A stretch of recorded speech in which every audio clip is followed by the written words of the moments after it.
ito yung cancer or malignancy po na nakikita natin sa malaking bituka or yung tinatawag natin large intestines or colon.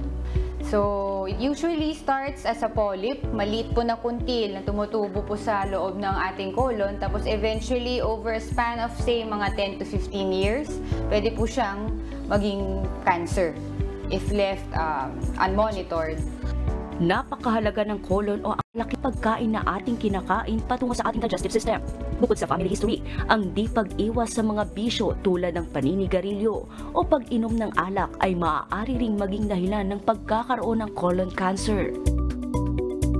So, risk factors include smoking, mga bisyo, alcohol, and then if they have a family history or mga close relatives, father, mother, or mga relatives who've been diagnosed with colon cancer or nakitaan ng polyp sa colonoscopy. So these are those without these risk factors. We would categorize them as having an average risk for colon cancer.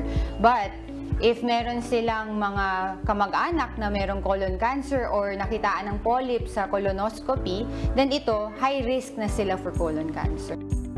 Payo ng mga doktor, upang maagapan ang pagkakaroon nito, pagsapit ng edad 45, maaari nang sumailalim ang isang individual sa screening sa pamamagitan ng colonoscopy. Napaka-importante po ang screening colonoscopy. 45 years old to 50 years old, pwede na kayo magsimula magpa-screening colonoscopy. Ako po mismo ay pwede pong mag-colonoscopy po sa inyo. Alamin ang iba pang detalye ukol sa colon cancer. Manood ng Doctors on TV ngayong linggo, alas 7 ng umaga, dito lang sa UNTV. Kichi Cipriano, UNTV News and Rescue.